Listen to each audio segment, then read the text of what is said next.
Bonjour à tous. Alors dans cette vidéo, nous allons revoir les principaux temps de l'anglais vu au collège, puisque lors de mes 4 années de collège, je vois plusieurs temps en anglais. Il y en a plus que ceux que l'on va revoir dans cette vidéo, mais dans cette vidéo, on revoit les principaux temps. On commence tout de suite avec le présent simple. Alors le présent simple, il me sert à décrire une action qui est en cours ou alors une action plus générale, c'est-à-dire une habitude. Ici, j'ai une image avec une jeune fille qui joue au football puisque jouer, le verbe jouer, c'est le verbe que je vais utiliser pendant toute cette vidéo pour tous les temps que l'on va voir pour que ça fasse plus de sens pour vous. Donc on a une jeune fille qui joue au football et on a un calendrier avec Wednesday, le 3e jour de la semaine.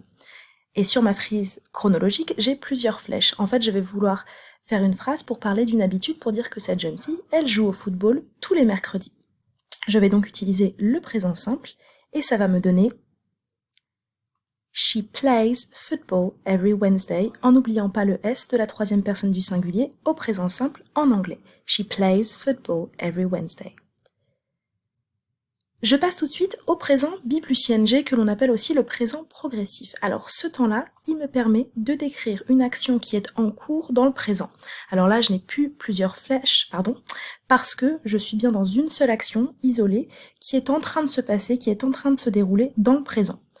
Donc une jeune fille qui est en train de jouer au football. Donc pour cela, je vais devoir faire intervenir le présent bi plus ing et l'auxiliaire être ainsi que ing à la fin de mon verbe.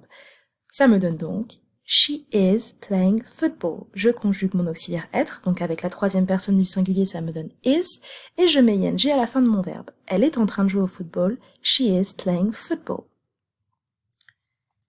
On passe au passé et au prétérit, qui est un temps du passé en anglais. Ici, donc j'ai Paul Pogba qui joue au football, mais on veut faire une phrase au passé, c'est-à-dire qu'on veut dire qu'il a joué pour le club Juventus FC en 2014. Il a joué pour ce club-là, donc on va donc utiliser le passé, le prétérit, qui sert à décrire une action passée, terminée et révolue.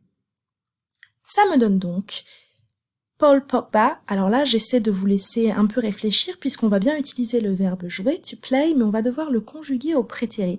Et quand je conjugue un verbe au prétérit, il faut tout de suite que je me pose la question, est-ce que je suis face à un verbe régulier ou irrégulier?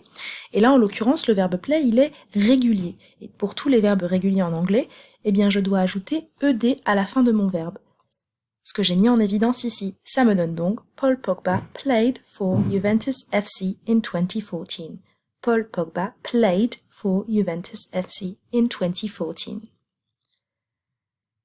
On passe au prétérit bi plus ing qui, de la même façon que le présent bi plus ing, va me permettre de décrire une action en cours. Sauf que là, ce n'est plus une action en cours dans le présent, mais une action en cours dans le passé.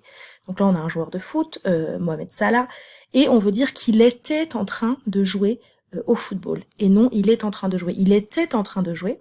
Donc sur le même principe que le présent bi plus ing, donc décrire une action en cours dans le passé. Mais sur le même principe que le présent bi plus ing, je vais devoir utiliser mon auxiliaire être que je vais conjuguer au passé cette fois-ci, et je vais bien ajouter mon ing à la fin de mon verbe. Ça me donne donc pour Mohamed Salah était en train de jouer au football, Mohamed Salah was playing football. Donc là on n'est plus dans le présent, donc on n'est plus is, on est bien was. Mohamed Salah was playing football. On termine avec le futur, donc le futur qui est plutôt simple en anglais, donc pour parler d'une action qui va se passer, toujours un joueur de football. Ici j'ai David Luiz, et je cherche à dire que David Luiz va jouer pour le club Arsenal. Donc c'est bien une phrase au futur, il va jouer pour le club Arsenal. Et pour former le futur en anglais, je vais avoir besoin d'un modal, d'un mot assez simple à retenir qui est will, et qui va me permettre d'exprimer le futur en anglais.